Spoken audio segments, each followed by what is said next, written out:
see playing out in front of us here. So we're post-Normandy landings here, the D-Day landings which took place on that famous 6th of June.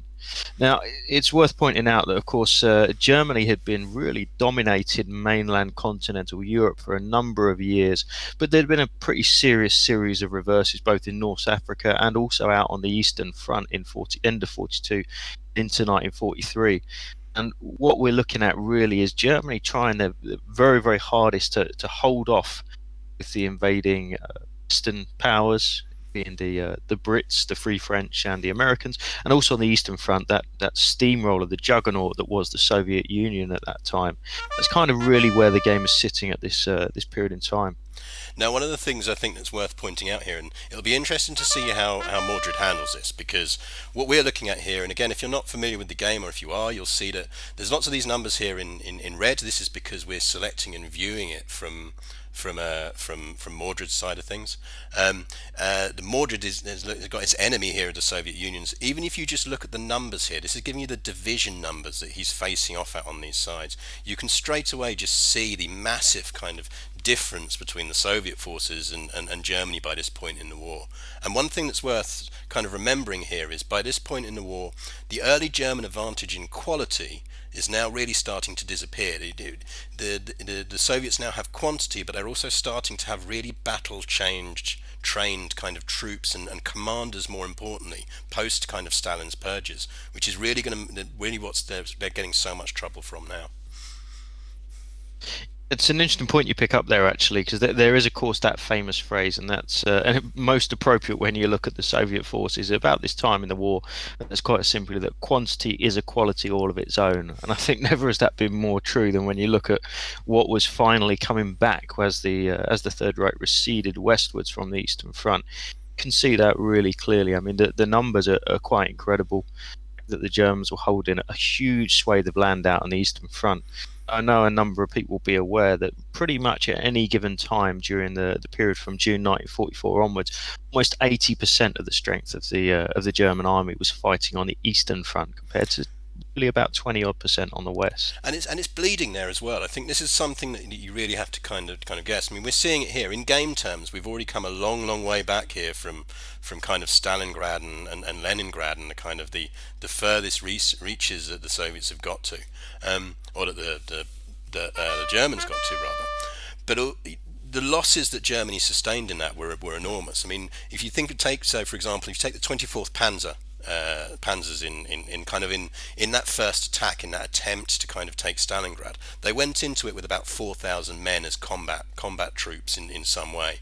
By October, so barely a month or 2 months after they'd started attacking, they were already down to about 1,000 men, and this has been going on now for about 2 years. They've been bleeding this kind of troops.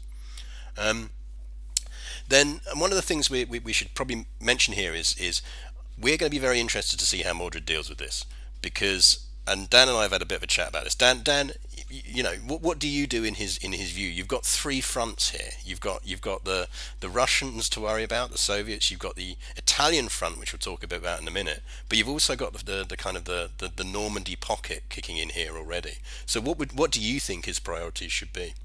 Well, I mean, this is the big question, really, isn't it? And it's worth mentioning that this is exactly the question that, of course, German leaders were faced with at this period of time, 76 years ago now, and that is a huge question. I suppose the one way to look at it is to very briefly assess the fronts, and you can do that with this big zoomed out version of the map. You can see actually that in terms of defensible position, which isn't going to take a huge amount of troops to cover in terms of literally size of ground, Italy is a fairly easy one to cover. You can see by this zoomed out view as well that you've got a very clear spine running up the boot of Italy, running north to south, and that is an incredibly useful defensive barrier. In fact, what the Germans managed to do is, if you like, cork the bottle that is Italy, and whilst they are pushed north, it's a fairly slow burn.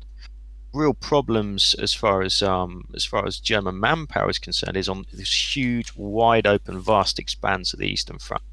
Talking thousands of miles of line to cover, very big, wide open spaces. And this is really what's been galvanizing the German army for the last 2 years. On the flip side of that, if you look westwards, you've got Normandy, which has the potential to be much like the Eastern Front.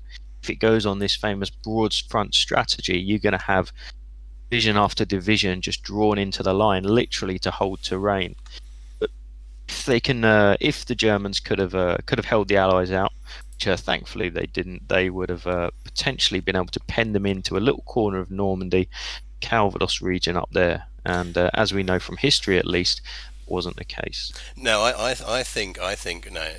From Mordred's perspective here, and as you say, the real problem here is this little growing pocket in Italy. Now it's in France. Now it's worth pointing out we've got a bit of a game rule in force here, and the game will unpause when Mordred's ready. So Mordred's still just finishing setting up his forces, doing everything else. For those who are asking, so the if I'm Mordred and there's a game rule in force here, because the AI in this game can be a bit funny because it's quite an odd mod that we're using to get this start point. We've decided that he's not allowed to attack the Normandy pocket, the Normandy beachheads until a week in game time. Now this is partly to reflect to deal with that AI issue, but it's also to kind of almost sort of reflect the fact that that the Germans themselves were not necessarily the fastest to react overall. So when we do unpause, just be aware that you're not going to see a lot of movement on this front over here for the first few days. But I do suspect, knowing Mordred, and Mordred's a very good player, he's a great streamer, and you should follow him and watch him as well, is that if he's smart, I suspect he'll see how much he can denude the Eastern Front just to swing everything round and try and do something over here. Because I do strongly suspect that his success, if he can pull anything off, is going to depend on throwing everything back into the sea, which again was something the Germans tried to do in real life, wasn't it, Dan? Yeah, absolutely. I mean, there was a famous battle, if you like, between two of the senior commanders in this part of Europe. I believe it was von Rundstedt and Rommel, who disagreed on the major strategy. And Rommel was very much in favour of meeting invading forces on the beaches, and as you say, driving them into the sea. As von Rundstedt felt it might be a safer option to allow them to gain a little bit of a foothold in favour of holding his troops a few miles back in reserve, allowing them to deliver a concentrated punch onto a weak point in the line. History tells us that neither of those two things happened. A big reason for that was just Allied air superiority in the naval bombardment prior to D-Day. But the reality is probably neither would have been successful. So, because we're still on 21st of June at the moment, and am I right in thinking that around about this time, this is essentially when the Germans are still expecting that second landing? They've still been slightly faked out by the kind of the efforts back in the UK to deceive where they're going, and they're still just about kind of holding stuff back, like you say. Yeah, absolutely. I mean, it's worth mentioning that the deception plans that go into place to trick the Germans into believing that probably the Nord-Pas-de-Calais, which is slightly to the north of the Calvados region, was going to be a main landing site, were really This quite stream incredible. is really going to test my knowledge of French landscape, by the way, and I apologise in advance to everyone when I get stuff wrong. Absolutely, you're in about the right spot there. So we're in the Nord-Pas-de-Calais, the shortest route across the channel there. You can see it's about 22 miles or so. All kind of military logic is going to suggest that is a really good place to attack. And of course, the Germans are well aware of this as well. And so a big chunk of the Atlantic Wall's defensive positions, and particularly the really strongly defended areas, are all around the Pas-de-Calais here. The work that's done in terms of deception, even to the extent of doing things like leaving pattern out of the order of battle for the Normandy landings, is all done in favour of at least keeping up post D-Day the suggestion that there may be a secondary landing, that the Normandy landing is in fact a feint. It's amazing that 2 weeks after, even with these huge numbers of troops landing in Calvados, Germans, even somebody as experienced as Erwin Rommel himself, is still under the impression there might be a second landing to the north. And I think what we're seeing here, someone's asking in chat actually about didn't Germans have a sizable garrison in Norway as well? I mean, they had a good garrison there. I do slightly suspect that that it gets overplayed that they thought there was going to be a landing there. But I mean, it's true that they did have a lot of troops there, isn't it, Dan? Yeah, it is, and there was some serious consideration put into. I think if you were to put them in order of likelihood, you would have had Pas-de-Calais being the farther one that the Allies wanted to sell, the myth that the Allies wanted to sell to the Germans.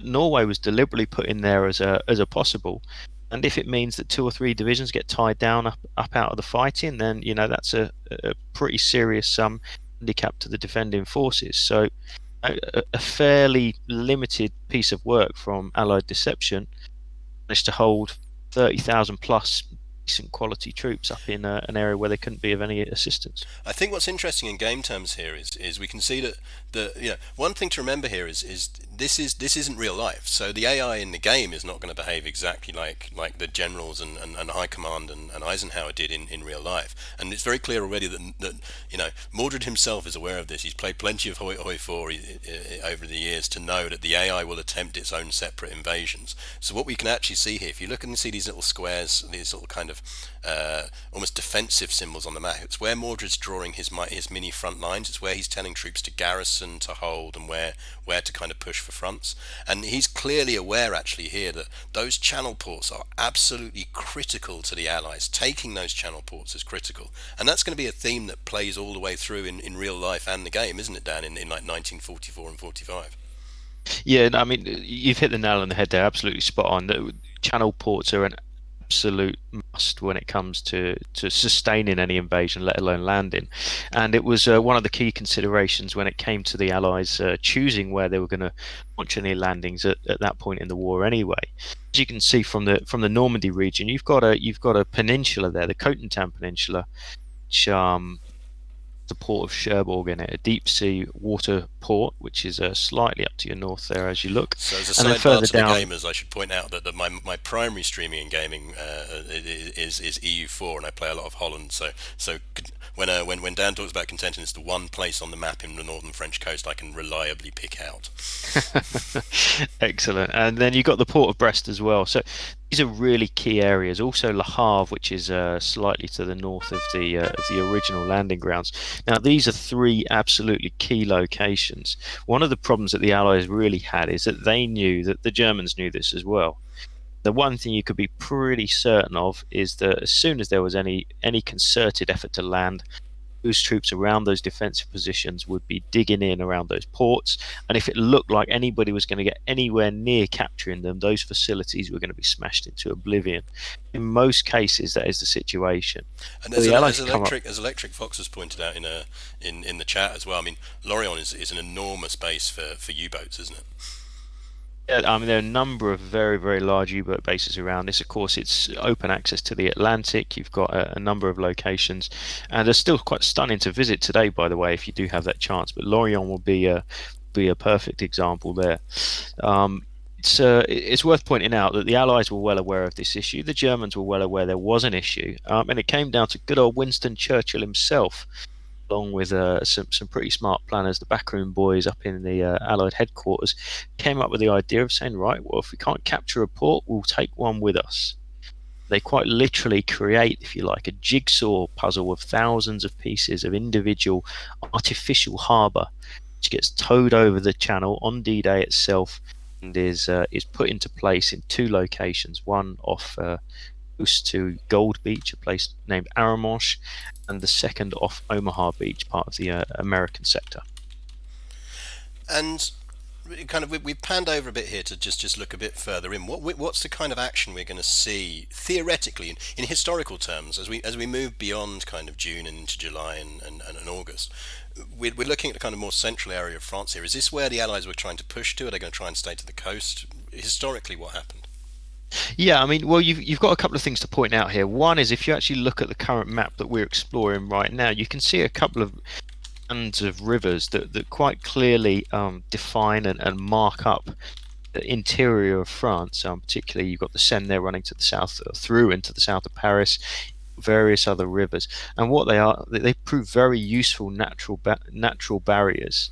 And the idea is once the Allies manage to break out of Normandy. Hopefully, they manage to break out of Normandy, capture the city of Caen, and push out an American thrust to the south. They are going to be able to pull up as much of that land as they can, and do it so quickly that the Germans aren't going to be able to put up a stern defense. They're not going to be able to use these natural barriers. In the actual course of events, that's really what happened. Once the Normandy breakout took place, the speed of advance caught the Germans really on the hop. and they didn't really have a chance to put in any serious defensive measures until they're almost back on their own border. Now, what I think is going to be interesting when we see this game unpause, when Mordred unpause it, is just how much of this green stuff over here suddenly starts getting little railway symbols on it and starts going hammer and tongs over to this side of the map.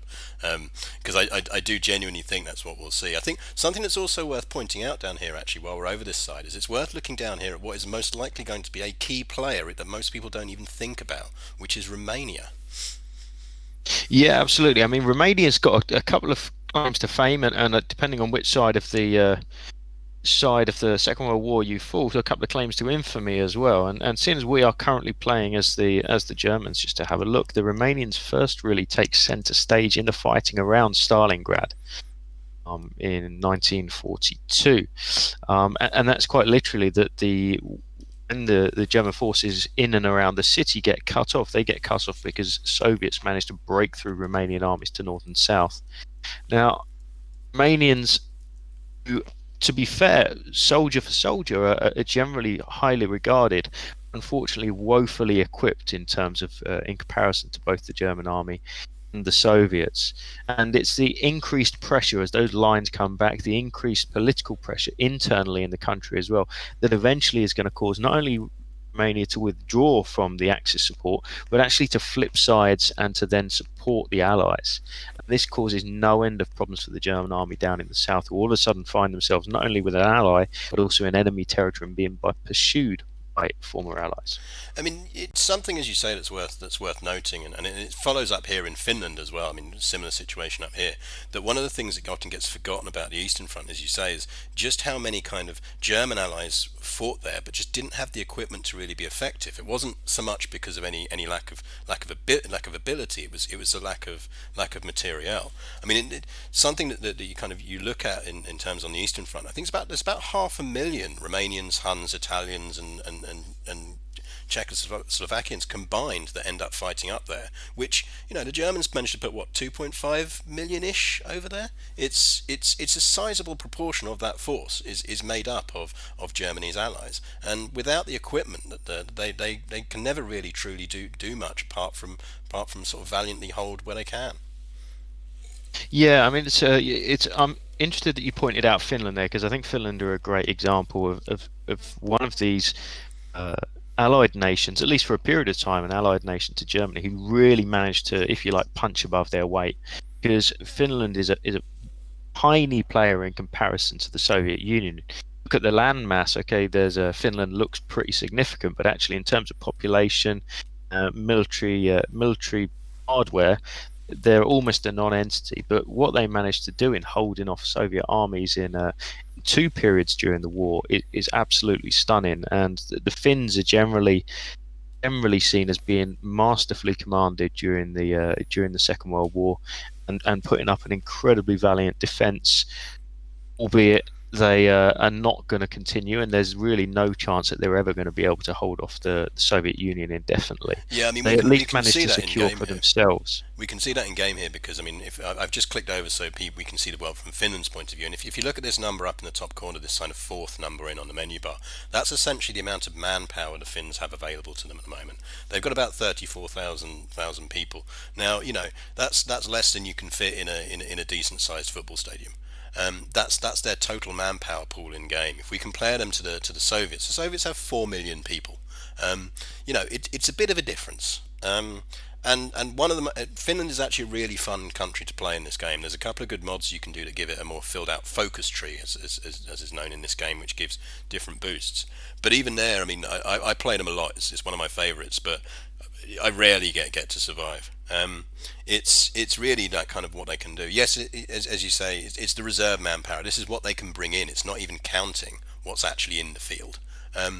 And actually, overall in real life in the war, the Finns do really well in terms of contributing forces. I think overall the Germans managed to get 50 odd divisions out of the Finns and their other allies combined. I think it's combined. Do correct me, chat or Dan, if I'm wrong on that. But I think we're seeing here that Germany is very much on the back foot. Mordred is going to be on the back foot here. He's got multiple fronts to think about. He really needs to kind of push everything back, and that's going to be tough.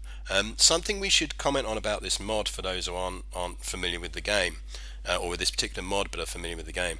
This mod tries to essentially simulate things like rations. So it tries to take into account, the ability to deliver food to the soldiers at the front as an element as well.